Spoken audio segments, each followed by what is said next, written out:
Hey yo, I'm Colby from Sanitarium Productions. We're back again with another G.I. Joe action figure review. Today we're looking at Matt Trakker from M.A.S.K, the Mobile Armored Strike Command. So technically this is a crossover figure. M.A.S.K was a cartoon series from a long time ago, about the same time as the G.I. Joe cartoon was airing. The figures were produced by Kenner back in the late 80s and were pretty cool. They basically had a bunch of transforming vehicles into, Mobile Armored Strike Command, which is what M.A.S.K stands for. But during the 25th anniversary line of figure releases here, G.I. Joe and Hasbro kind of gave us this really cool figure here for one of the commander for the M.A.S.K team here. So that's what we have today, Matt Trakker.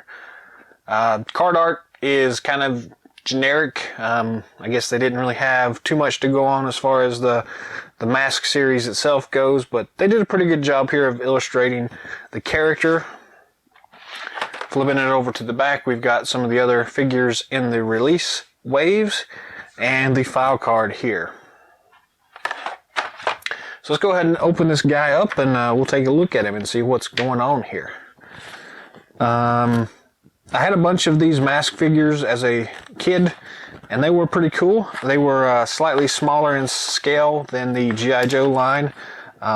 Mostly they did that because they were mostly the vehicle series that they were doing things with, and there just wasn't really a good way of doing the full 1/18 scale vehicles in the scale that they were looking at here as far as the quantity and price points and everything like that. So instead we get a nice 3 3/4 figure here now. So in the card art, looks pretty cool. Definitely looks, now that I'm looking at it, kind of like Boba Fett, but it's neither here nor there, so we'll toss this to the side for the time being. And go ahead and get this guy out. Got a little piece of tape over the weapon here. Just slice that open. So we got the machine gun here. We got this cool backpack thing. There's another piece of tape here holding the control stick in place. Then we have the actual figure itself, which is pretty nice looking. And we've got the cool helmet here.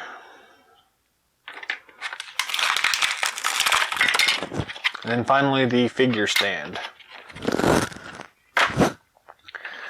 So he doesn't come with a whole lot of accessories, but that's okay. His real accessory, I guess, would be the vehicle here. And anyways, we'll go ahead and zoom in now and take a closer look at this thing and do a quick review. So we'll start with the figure stand. It is the traditional G.I. Joe 25th anniversary figure stand. It's got the nice G.I. Joe raised logo on it and the code name up front, Specialist Trakker. It would have been nice to see this with the M.A.S.K logo on it, but that's okay. It is G.I. Joe, so no big deal there. We'll start with the figure itself and then move on to the accessories. It's a pretty nice looking figure. It looks like they've reused some of the stuff from a couple of the other figures here to make it. It looks a lot like Ace, I guess, but some nice armor, parachute suit, and whatnot here going on. So overall, some nice detail work here. The head does spin 360 degrees and plenty of up and down motion there, so nothing to be ashamed of or anything there. Yes, turn this light down a little bit. That's a little bit better. Shoulder joints, the traditional ball and swivel at the shoulders, ball and swivel at the elbow joint, and just the twist action at the wrist. Pretty standard for this particular line, this wave of the G.I. Joe line. We've got the twist and ab crunch feature at the chest. The armor is not limiting anything there, so that's nice.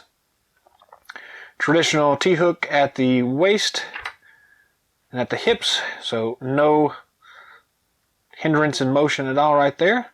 Does have the double knee joint there as well, and the ball and swivel at the ankle, so lots of articulation there. They did a really good job with that. His face looks like he's a little bit mad, and this harness piece does look a little bit off as far as the way they got it wrapped around his neck there. I'm not really sure what they were going for there, but regardless, it's what it is. Move on, we've got this really nice helmet here. So nice detail work on it. Fits over top of him very easily and looks pretty cool. That was one of the selling points of the M.A.S.K line itself, was the fact that they all had these really cool helmets that kind of were the hallmark of them, and each character had their own different mask, as it were. Again, I can't really help but point out how much this does kind of look like a Boba Fett helmet, but anyways, we'll move on from there. We've got the assault rifle weapon here. Pretty nice, very nice detail work here. If I can get the light to shine on it just right. Looks really nice. Fits in his hand very easily. No problems there. So yeah, very cool. Pretty standard stuff.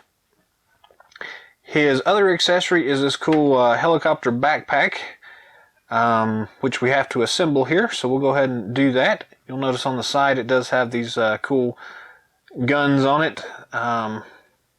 They do swivel around. Then the actual helicopter blade itself here just snaps onto the top here on this peg, like so, and it spins pretty freely. Very nice. And it's articulated so it can rock back and forth and whatever you need it to do there. Then the handlebar, control arm, whatever you want to call it. Again, some nice detail work on it. Some nice grips and everything. It attaches to the other side just by pressing it in, and it locks in place, and it swivels up and down as well. Then all this stuff will peg onto his back and just line up the peg hole in his armor with the peg hole in his back, and just snap that in place, and it latches on very easily, unlike some of these that we've seen in the past. So then this thing just kind of goes down, and he can grab it with his free arm.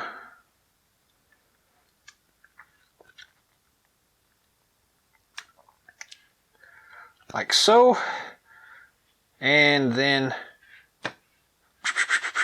he can fly away. Pretty cool looking figure. Nice accessory. Some of you from the vintage collectors will probably recognize this as essentially just a retooling of the Annihilator's backpack. And I think they re-released the Annihilators a little bit further on down the line, but I think this was the first time we actually saw this pack reused and retooled, so it was a pretty good idea from them. Again, the guns can move up and down here on the back as you want to. Just have to be careful not to shoot his shoulder harness off.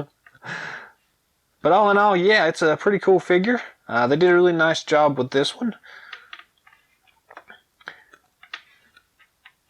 And yeah, it's a nice little figure here. Nice little throwback to the M.A.S.K line itself.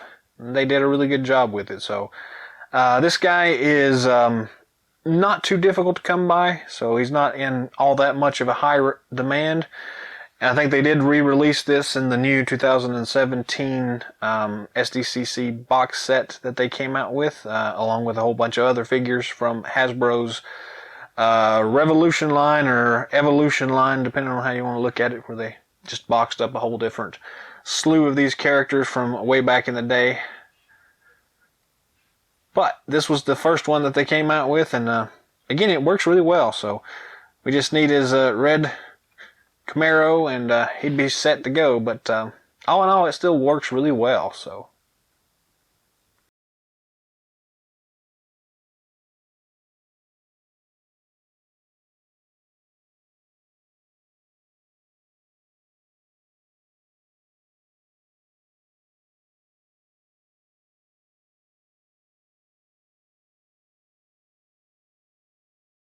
That's all the time we've got for today, so thanks for watching. If you haven't already, feel free to subscribe to our channel. Be on the lookout for more awesome G.I. Joe and various other toy lines. And yeah, that's pretty much it. So drop some comments down below. Let us know what you think. Until next time, Yo Joe.